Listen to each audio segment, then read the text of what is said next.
Ba't kasi pinangakuan mo pa to? Sana hindi ka na lang nangako. Lagi mo naman nire-reason yan, mami. Sige na nga. Bye-bye na, may. Matulog ka na. Bye. Hayaan mo na. Ganun talaga. Sa hindi nakakaalam. Masaya kami. Kasi kaya lagi kong ina-advise sa kanila, pagka malawak ang mind mo, kahit ano pang nakaraan mo, kahit ano pang naranasan mo, ikaw yung iintindi.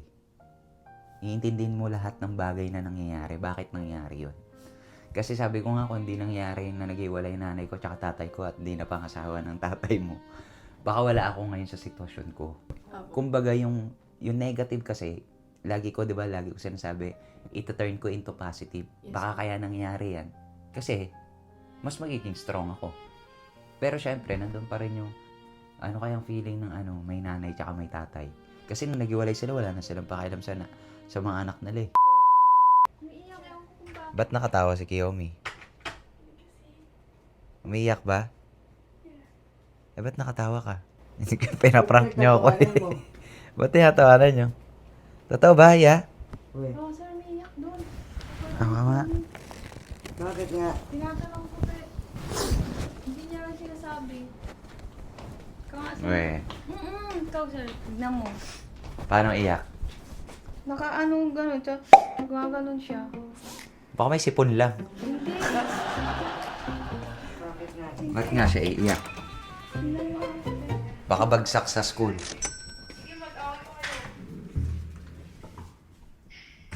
Ano yan?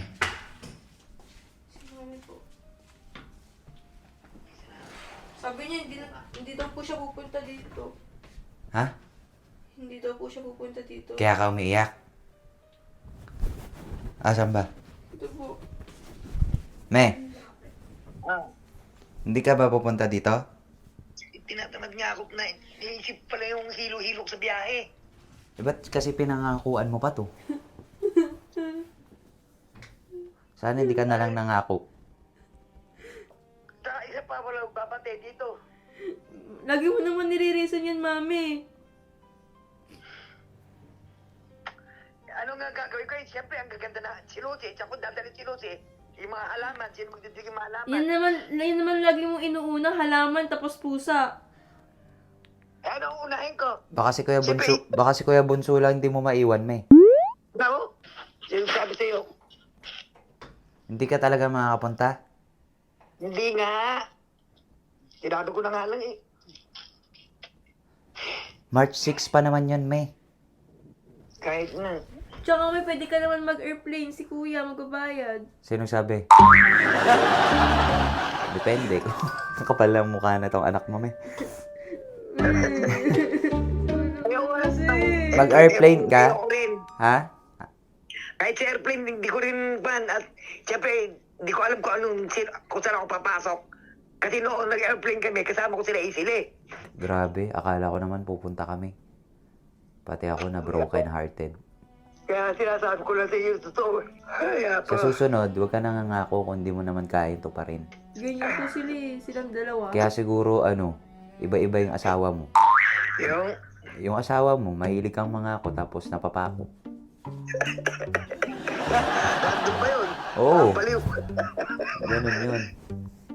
Hindi ka nga talaga pupunta, me. Hindi nga. Mukha ng ermitanyo tong nandito. Umiiyak. Bakit? Hindi mo kami namimiss. Hindi mo kami gustong puntahan. Kaya ganun. Kaya nagluto nga ako sa biyahe. Eh, isip ko pa lang yung biyahe eh. Tapos ang haba-haba ng biyahe eh. Haba-haba ng oras. Sige na nga. Bye-bye na, me. Matulog ka na. Bye. Bye. Wala. Hayaan mo na. Ganun talaga. Baka mas mahal niya yung tatay mo kaysa sa'yo.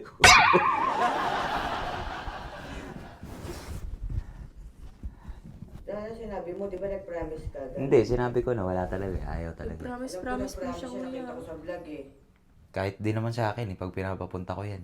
Halika, dito ka na lang. Alagaan kita. Ayaw rin. Tapos sinungaling si Papa, sabi niya naghiwalay na daw silang dalawa. Oh. Tapos Sumaya ka.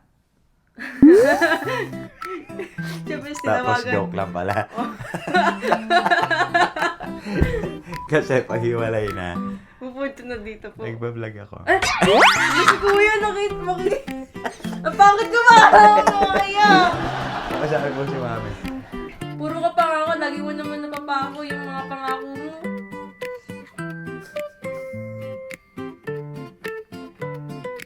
Alam ko na. Uwi ka na lang. Kakausapin ko si mami. Me, kunin mo na lang to. Kasi miss na miss ka naman na niya eh. Ayoko, Kuya. Hindi pwede. Uwi ka na. No? Yeah. Pauwi na lang to. Uwi ka na lang pagkaan. Kasi wala eh. Iniiyakan mo talaga eh. Nahihilo na nga eh. Pipilit mo pa akong papuntahin dito. Ikaw Bakit? na lang umuwi. Ayoko po. Para kasama mo siya. Hindi mo mamimiss. Andun pa yung nanay, tatay mo. Diba? Siya po gusto ko pumunta dito para guminhawa po buhay niya. Ano ko? Sandalan?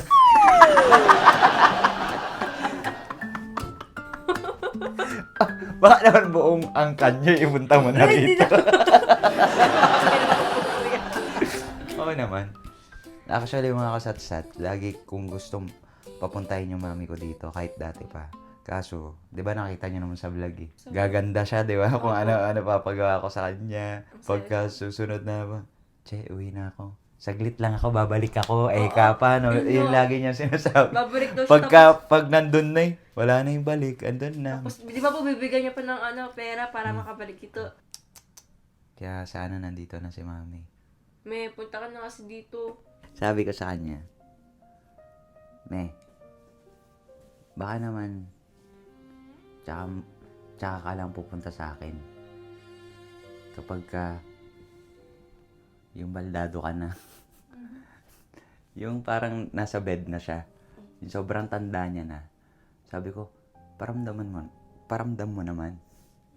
Yung may nanay. Opo. Ayun sabi ko sa kanya. Oo, pupunta ako dyan. Kasi mga kasatsat, sa hindi nakakaalam,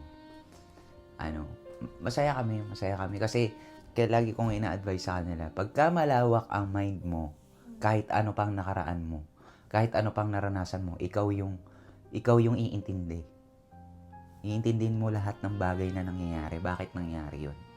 Kasi sabi ko nga, kung hindi nangyari na naghiwalay nanay ko tsaka tatay ko at hindi na pangasawa ng tatay mo, baka wala ako ngayon sa sitwasyon ko.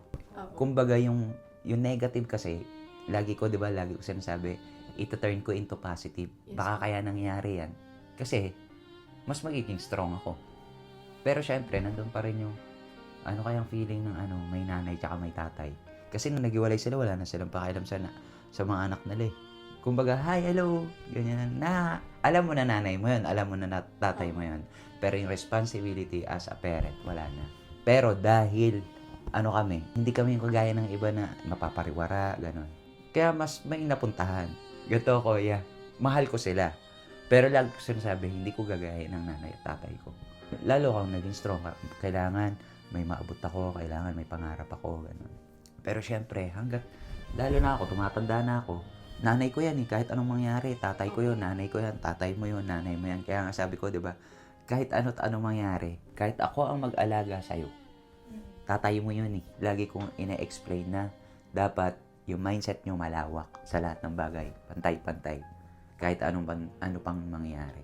Di ba sabi ko sa'yo, wag mong babasusin si mami. Kahit nakikita mong binibiro-biro ko na gano'n. Kasi malayo yung age gap natin eh. Iba yung sitwasyon namin noon. At lalong iba sa'yo.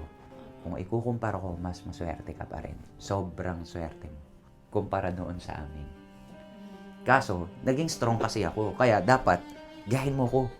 Ganun lagi ko sinasabi, di ba? Ako yung gayahin mo. Malakas loob ko sabihin eh.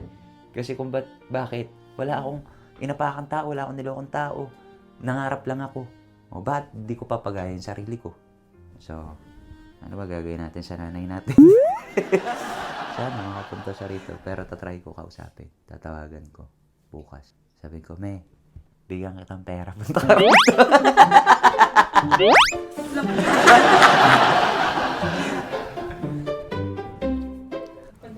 Pagpunta ka rito, ano ba pwede ko iuto doon?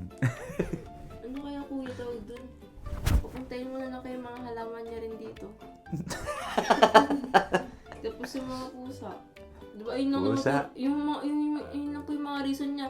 Alam mo kung sino ang pusa at flower? Yung tatay niya. Yun. Bale, ang oras na natin is 4 a.m. Yan, 4 a.m. Nag-e-edit ako. Meron akong naisip na pwedeng gawin. Ewan ko lang kung effective tong nasa isip ko. Tatry ko ngayon mag-book ng plane. Ngayon, as in ngayon. Pero, pag gagaling kasing Kawayan or galing Manila to Kawayan, sobrang mahal po. Unlike kapag 1 week before ng flight, nasa 2.5, 3K, ganun lang. Minsan nasa 1.5 pa ngayon. Ngayon, check natin kung magkano yung flight. Kapag binook ko na to at nakita ng nanay ko na mahal, wala siyang magagawa. Pero sana merong available seats ngayon. Kasi Friday, February 20 ngayon. So, meron ditong available na isa. Kaso mas mahal dito. Dito available na 3. Ito, sakto lang. Pero, 2 p.m. Tapos, ang arrival niya is 3:10 p.m. Kasi bukas mga kasatsat, pasok ni Kakay is hapon na. So, itong ginagawa ko ngayon, yung binablog ko na to, papasok to dito sa ine-edit ko. Kasi kailangan ko na tong matapos para ma-upload ko siya ng 6:20 p.m. mamaya. Okay?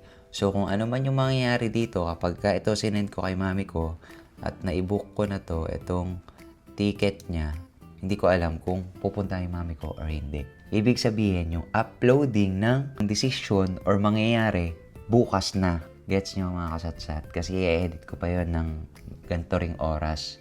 So, 6:20 p.m. uli kinabukasan. Ito, mamaya ng 6:20. So, ibig sabihin mga kasatsat, kahit ako hindi ko rin alam kung ano pang mangyayari mamaya. Sobrang antok na ako. Kailangan ko nang matulog. Gigising pa ako mamaya.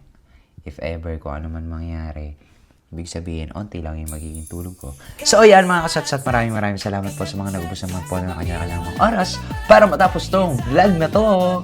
Bye!